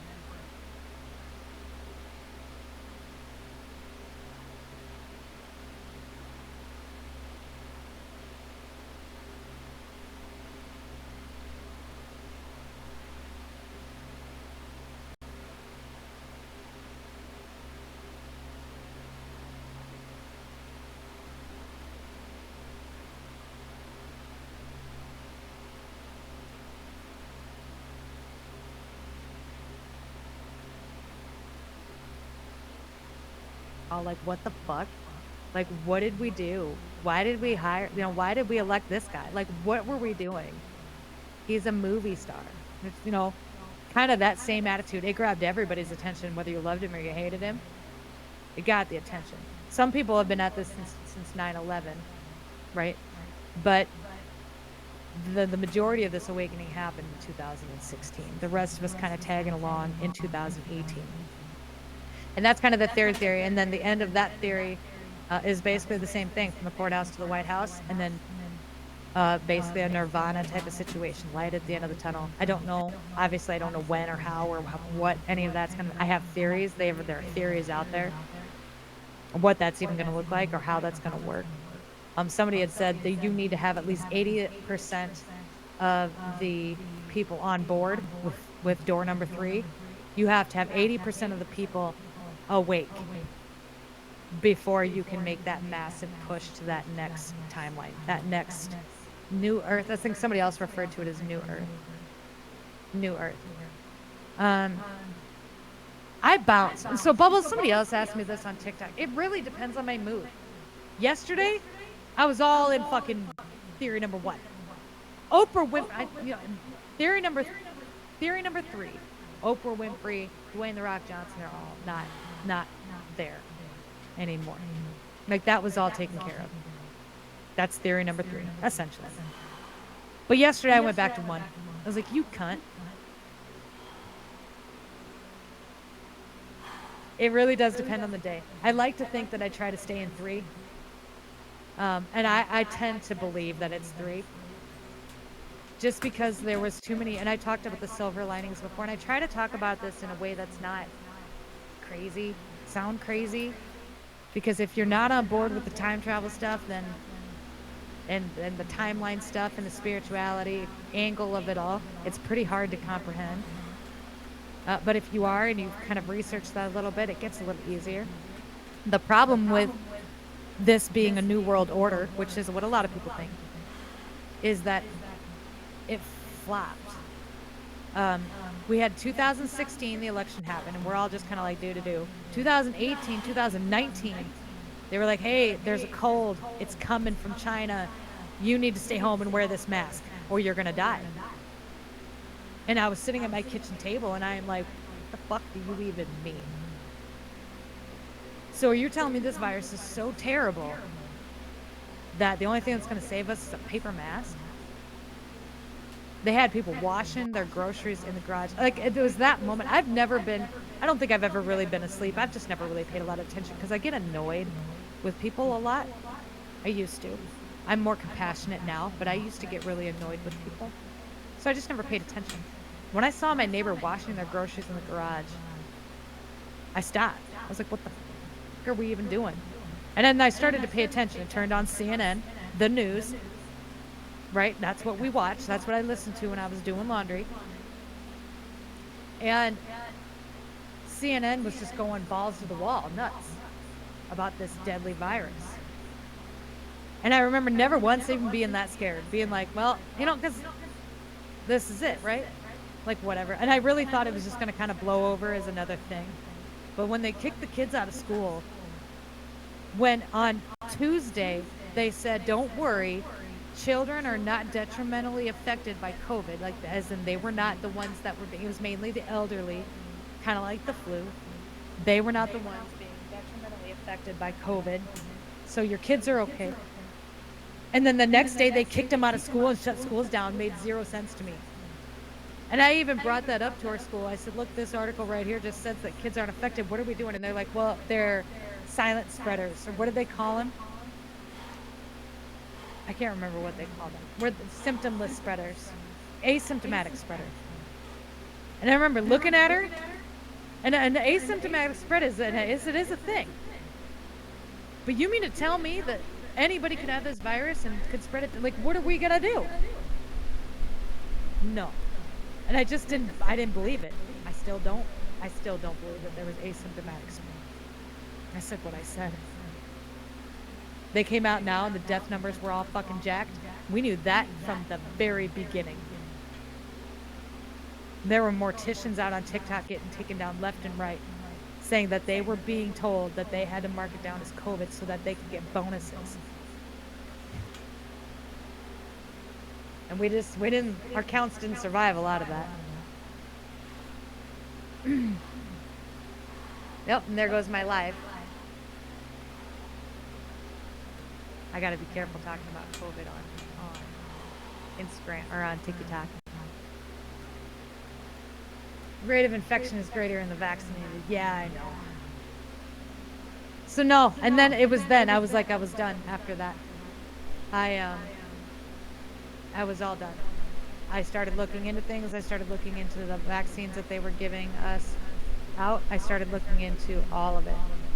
And I remember CNN coming out and talking about Trump in a speech that he gave where he was making fun of that one guy, supposedly. But I had remembered watching that speech from the very beginning and being like, no, that's not what, like watching it live and then being like, no, that's not what happened. Like, that's not how that speech went. What are we doing? And then I was done after that and it was over. So that's it. I did have Mitch McConnell, but I made a video about that. I don't know. He's done. He's he needs to go. I don't know why we're allowing Mitch McConnell to get up there and freeze every 5 minutes. You, Mitch McConnell.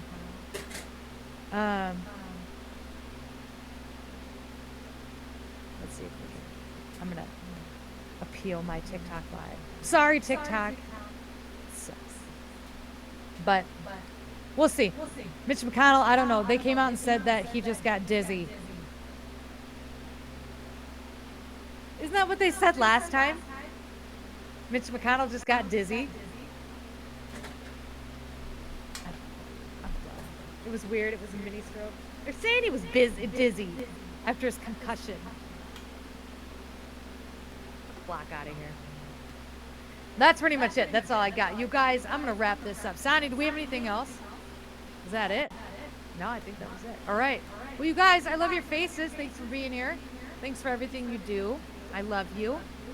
And that's it. We are live. We got a special live next week, next Wednesday. We've got a guy from Pennsylvania coming on who worked for the Pennsylvania Department of Transportation. Apparently they fired everybody if they wouldn't get jabs, but now they're rehiring them back, but they have to sign NDAs and all this crap. And he wants to come on and talk about it. And I said, yeah, you bet. Come on in. That's going to be Wednesday at 8 p.m. Central Standard Time next week. And then we'll reconvene our nooners next Friday. So I love your guys' faces. Thanks for being here. Keep it moving. Take it easy. Tell your mom I says hi. And watch out for all of those deers. Bye, guys. I'll take you on. Headstrong to take on anyone. I know that you are one. You're headstrong. You're headstrong. Jesus Christ, that's terrible.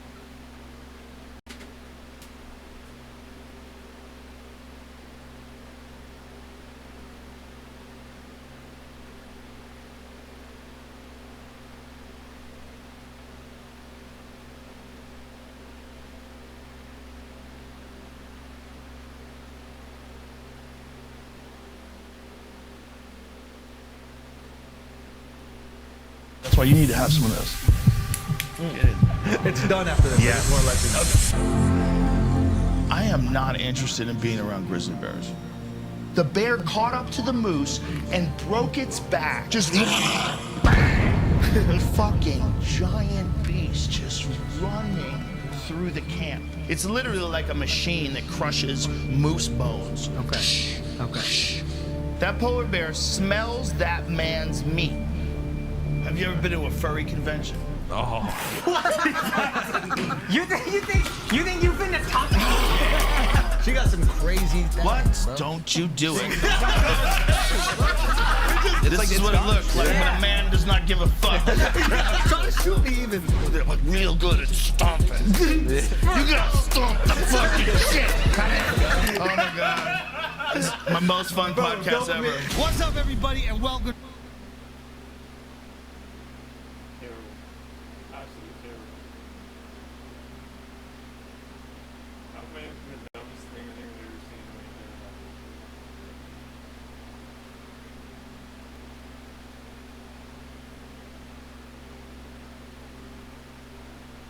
Hi, so yeah, obviously something happened to me. I made an Instagram post the other day, also a story, and I had so many people message me asking about what happened and checking out on me. So first off, thank you if you were one of those people. I really appreciate you caring, but yeah, it's kind of difficult to explain to so many people, so I thought I'd just make a video on it and kind of tell you what happened to me and what the future is looking like, because I definitely had a couple plans change due to this neck thing going on. So yeah, this will just be a very casual, chill video, just talking about what happened. It basically started a few days ago.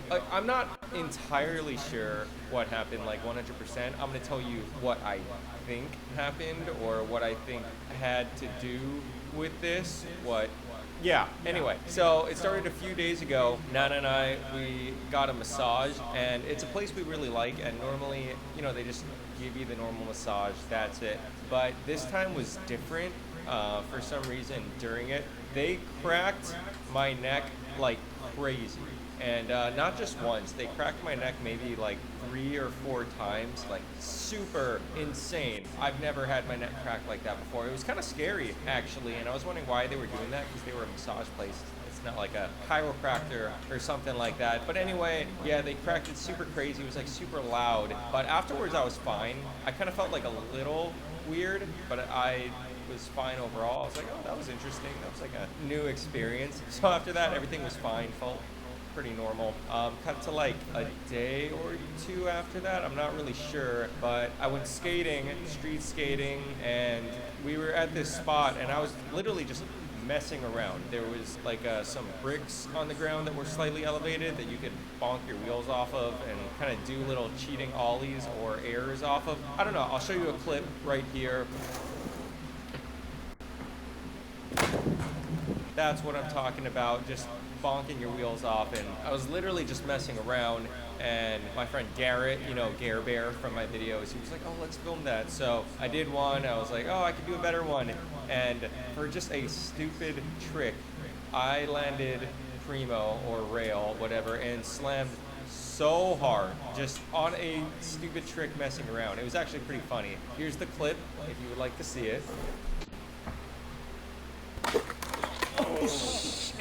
And I know it didn't look that crazy, and it honestly wasn't that crazy. Like, it hurt, but it wasn't anything super out of the ordinary for me. Like, I slam like that all the time, so I didn't really think anything about it, and I felt totally normal. Not totally normal, like, yeah, I was in slight pain, but like I said, it wasn't anything too crazy. So after that, I even skated a little bit more, hung out, then left, drove home, felt normal, got home, played with our cat, went to go shower, and while I was in the shower, all of a sudden my neck started hurting like crazy, insane amount of pain, and I was kind of confused. I was like, why is this happening? And I figured, oh, maybe I'm just old, and it's one of those things where you're not stretched out and you kind of like lean the wrong way or like bend the wrong way and you're in a bunch of pain. So I was like, oh, I probably just looked the wrong way or something, and I'm in a bunch of pain, and this will just go away. I'm old, whatever. But it got worse after the shower. It got worse and worse throughout the night, to the point where I was like pretty worried. I was sitting on our sofa, and I couldn't stand up because it hurt too bad. So my neck, I lost the ability to move it in any direction without insane pain. I'm talking like 9 out of 10 pain. I could look a little bit to my right. I could not look to the left at all. I could look a little bit down.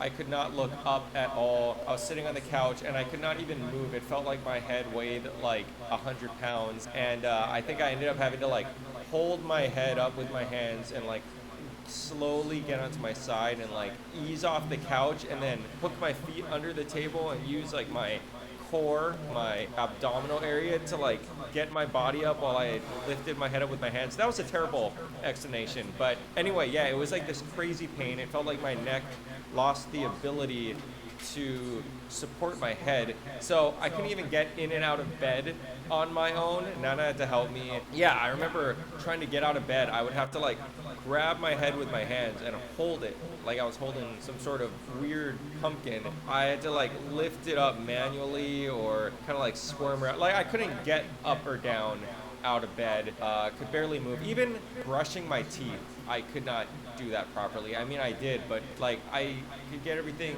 handled and I'm brushing my teeth, but then I couldn't even like spit out the toothpaste when I was finished because I couldn't even bend forward properly. It was like really crazy. I've never experienced anything like that before. So obviously I wanted to go to the hospital, but it was late. So like really late. I figured I'd go in the morning if it didn't feel better, and it did not feel better.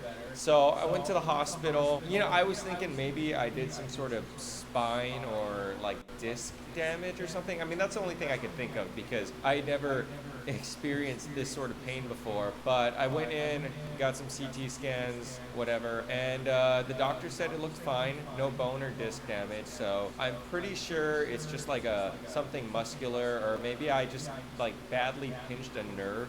That's kind of what I'm thinking happened, like a really bad nerve pinch. Because so I know that the massage neck cracking thing happened like a day or two before the slam. I'm thinking it was some sort of combination of the two. That's all I can think of. Like maybe the crazy neck cracking put me in some sort of vulnerable state, more vulnerable than normal. And then like slamming that hard unexpectedly, like without bracing for it, probably put me over the edge. I don't really know. And it was weird to me because after it happened, I felt relatively fine, drove home, felt fine, and then it just started happening later. So I don't really know. It was really crazy having to like grab my head and hold it up to even move because my neck was just not functioning properly. And yeah, it's really weird. I feel better every day. I feel like a little better though. And I'm not even using the neck brace all the time. I'm still using it a lot, but I read actually today that I should stop using it so much so it'll give my neck muscles the ability to heal properly. So yeah, I'm gonna try and stop using this thing and see how the recovery goes. But yeah, it's still very early. Every day feels a little bit better. So I'm hopeful. That's a good thing. And I've heard a ton of stories about chiropractors messing people up. As soon as it happened, I was talking to some friends. I had 3 separate friends tell me they directly knew someone who got messed up by a chiropractor for a long period of time. I had a couple friends tell me that a chiropractor did something wrong and it involved their friends being in insane pain for months or even years. So I don't think mine's like that because I actually feel getting a little better every day. I can actually turn my head a little bit more every day, like a few more degrees. So that's good. I'm just trying to be very careful and obviously not skate because I don't want to re-injure it or like make anything crazy. But I did have a trip planned for this weekend coming up. I was supposed to go with Nana to LA.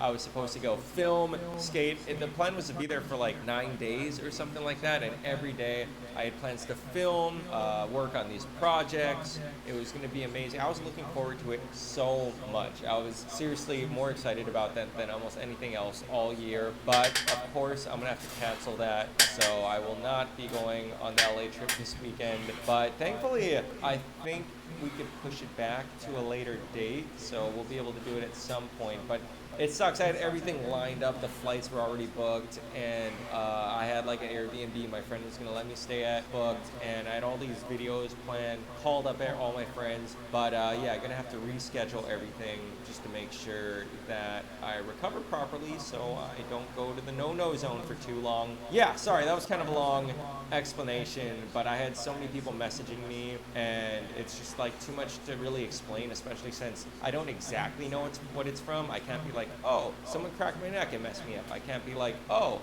I got hurt skating and it messed me up. I don't really know what it was. I think it was a combination of things. We'll see what happens. I'm going to take this slowly, going easy on the neck, maybe improving my posture. I don't really know what to do. I've been doing a lot of stretches. I just did a ton of YouTube searches on stretches for like your neck, your upper back, for pinched nerves, because it's not like just my neck. It feels like it's deep inside. That's what made me think it was some sort of disc issue, is the pain's coming from like not the outside muscle but like deep within somewhere. So yeah, I've been icing it. The doctor said to ice it for the first couple of days and then switch to heat. Been icing it. Gonna start taking some hot baths. I got some bath bombs from Japan which I can put to use, which will be pretty nice, but we will see what happens. That's just a little update. So I apologize because who knows how long this will last. So I do have things to release. I have a video hopefully coming out tomorrow or in the next few days that I actually finished editing before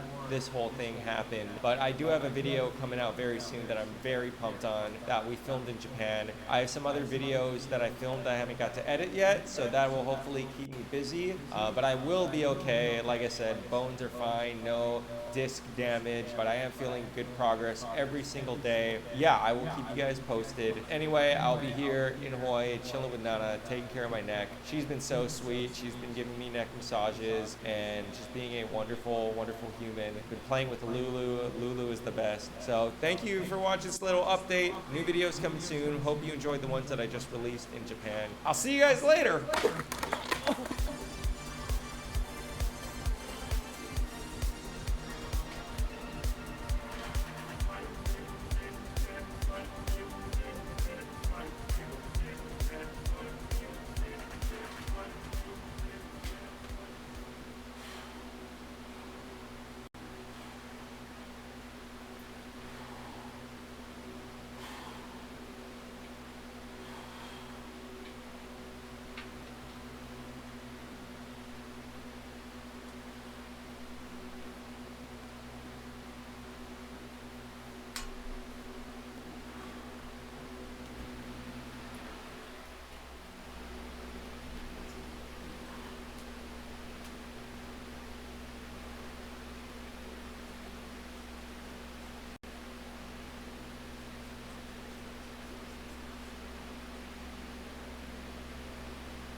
People, I've had food poisoning for 2 days. I woke up today, I was 157 pounds.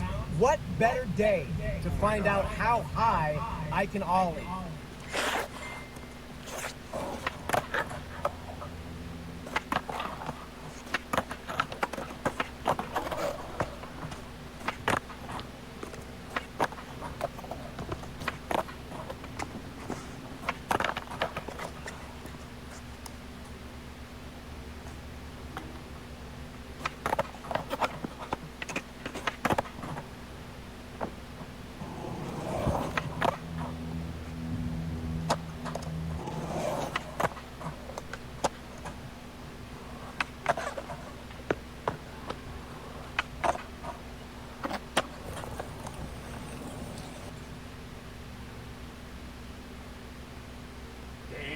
It's not much, but it's honest work, right? 23 and a half inches. I've been skating for 23 and a half years, so I'm pretty satisfied with that. Special attention to the old people, my old viewers. Check the description for a challenge where you can win Ninja Lifestyle stickers. Oh, and here's some bonus footage from today.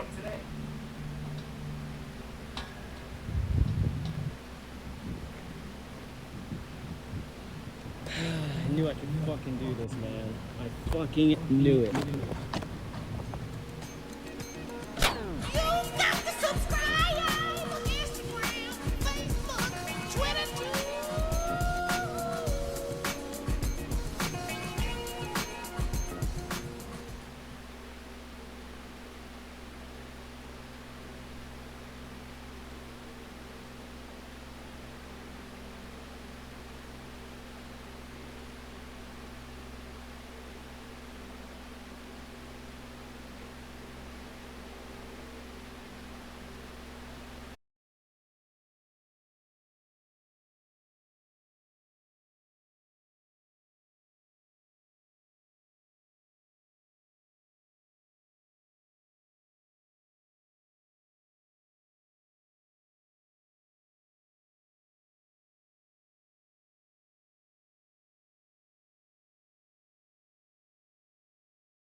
scared to talk about me. Killers talking about me. It ain't no talk about me. It ain't no walking around me. See all these killers around me. Lot of drug dealing around me, going down in Dead County. Don't talk no 22. Magnum cross they 22. Shattered on her 22. Birds go for 22. Lil' mama super thin. She say she 22. She seen them 22. We in room 22. I touch work like I'm converting Uber. I got distribution, so I'm converting to work. In the MIA, switch on steady slanging. Now shit is banging. Every day I'm hustling. Every day I'm hustling. Every day I'm hustling. Every day I'm hustling. Every day I'm hustling. Every day I'm hustling. Every day I'm hustling. Every day I'm.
Heard they talking shit about who will win and why. I'm alive, just took one to revive. Keep that vibe when we show up and collide. Me and the guys move just like the FOI. In the hills, but still keep them ghetto ties. Was talking Frenchies, but she thinking Ocean Prime. No, she keep her open mouth and open mind. I don't open up, but though she open mind. I need less stress and I need more ties, yeah. We on a jet quest. Backside big spin nose grind down the rail. That was Ain't seen the best yet. Open up your eyes, yeah. 1, 2, 3, 4, 5. That's the countdown till I slide. Walking rhymes, I grew up on my side. Ain't no fence, just 100 acres wide. When shit get tense, we twist up and we get fly. I pick my favorite dancer, I didn't pay her rent. At Christmas time, it's no saying this, we got the Grinch. I smacked that ass, she threw it back in self-defense. We took the crib, left the backyard like it's the beach. We did some things out on the ways that we can't speak. All I know it was Obama on repeat. I don't think these things I took is helping me. Had to borrow some more, had to get a little fold, had to count up the O's, had to summon the O's. Dodging federal, I roll through the lights, rolling the dice, rock on my eyes, popping that Gucci, and it's down and groovy, take it down and groovy, leverage round and juicy. Charlotte, and the supersonic, brand new law Ferrari, my bitch riding iconic. Yeah, 1, 2, 3, 4, 5, that's the countdown till I slide. Walking rhymes, I grew up on my side. Ain't no fence, just 100 acres wide. When shit get tense, we twist up and we get fried. Was born to move, never make excuses. It was time to move it. It was God in the Uzi. We were trained to use it. They were trained to use it. Shoot you like Cupid. Hit your medulla, yeah. Shoot at intruders. Then shoot your producer. If she fuck the gang, get banged and fuck on the bullshit group. Look up when she choosing. Big bang roll is soothing. Pull up with sticks in the sprinter, but I make them cuddle up. It's not a movie. Yeah. 1, 2, 3, 4, 5. That's the countdown till I slide. Walking rhymes, I grew up on my side. Ain't no fence, just 100 acres wide. When shit get tense, we twist up and we get fried.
Okay, we're entering Palenque. A huge complex in Chiapas in Mexico. Only about 10% has been uncovered. The other 90% remains in the surrounding jungle.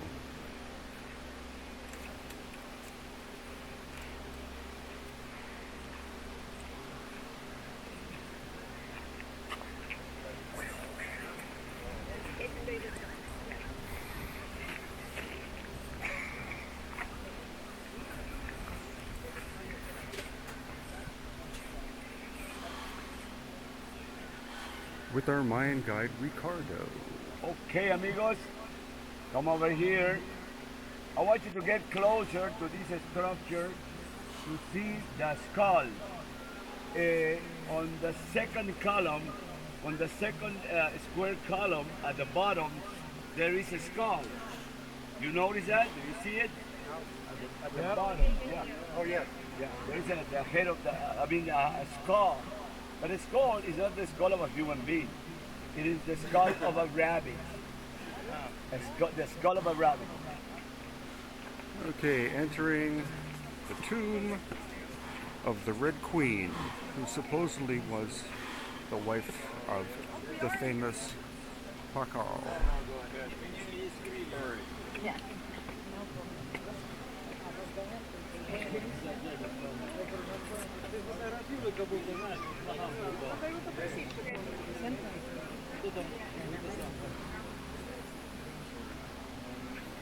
So the Red Queen lived about 600 AD. She's called Red Queen because she was found covered in cinnabar, which is a precursor material for mercury.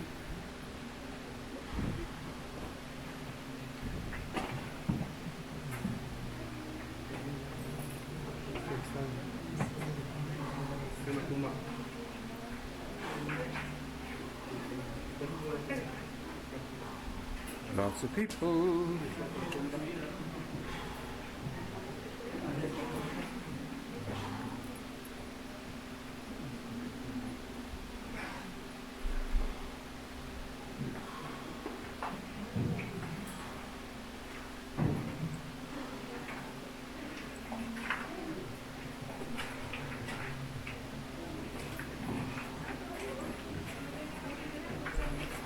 Little recess area for a tomb, maybe?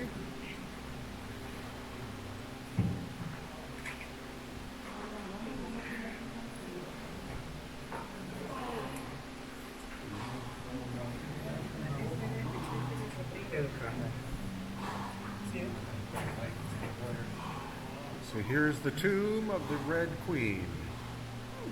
Again, like what Ricardo said, she was covered in cinnabar, which is the precursor material for mercury.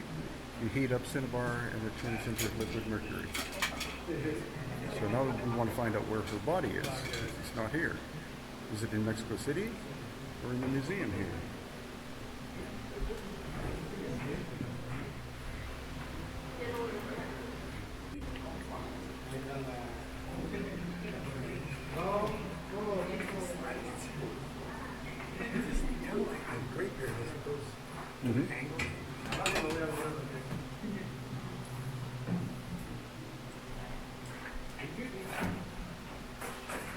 The recessed niche here.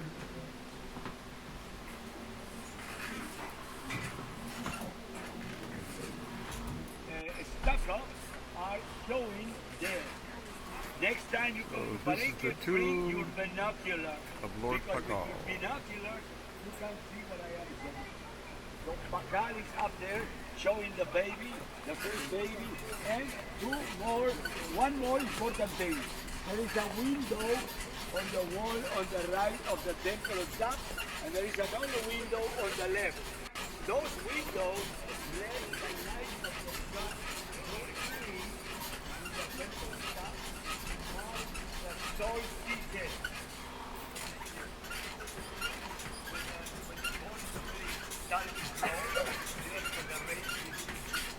And the solstice of winter. Up and into the jungle.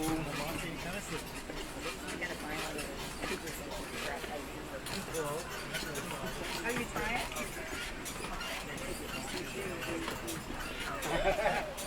You've been around the corner.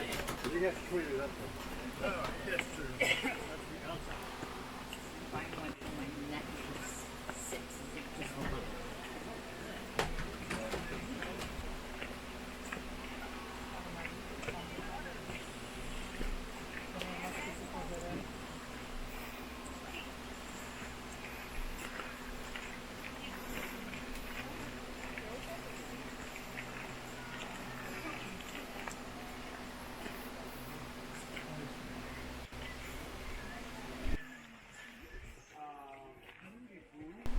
And then into one of the upper plazas.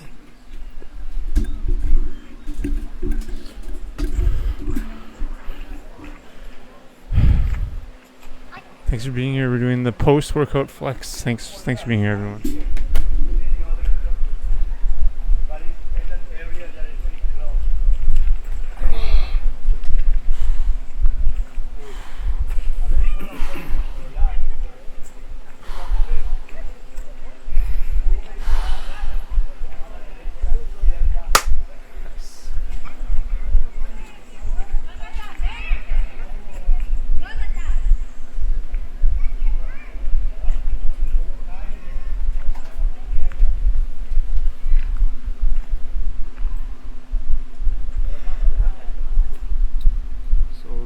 Backside of the first complex we went through.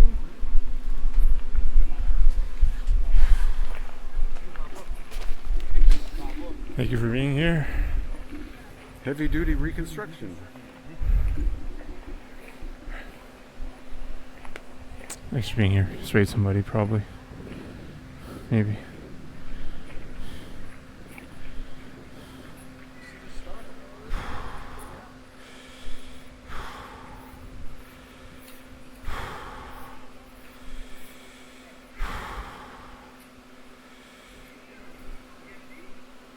So we're starting to see some very big slabs.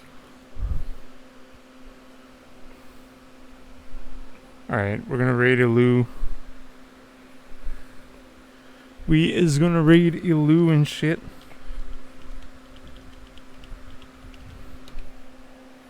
So it looks to me like older, superior construction below.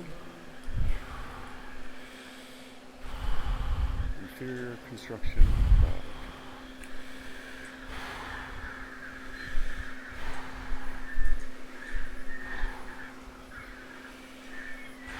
Not exactly like I planned it, but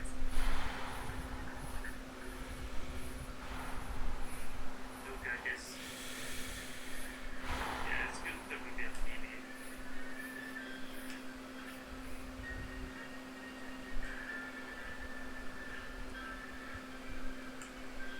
Best runs, I will be like a minute ahead of the peak. I had a run that was like a minute ahead to streets.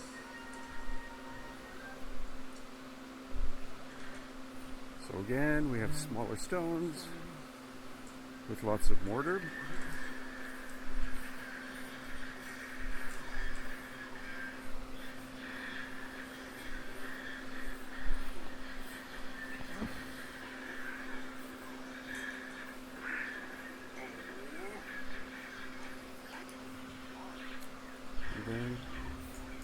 Massive. Oh no.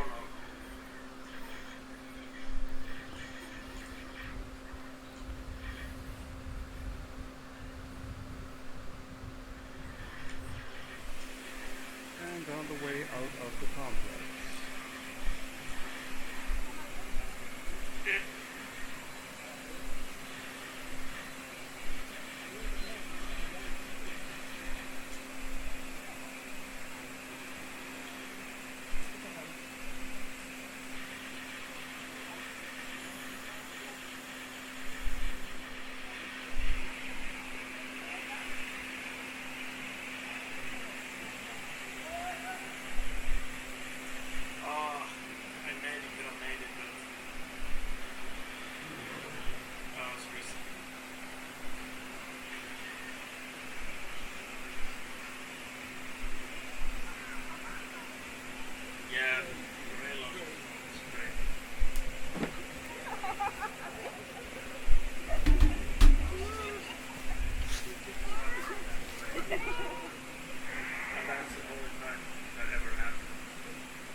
horrible in a weird way. I couldn't take any risks there. It's a shite train. Really slow train. Like this time here. Replica of the Red Queen of Palenque, the wife of Lord Pakal. This is a replica of her mummy.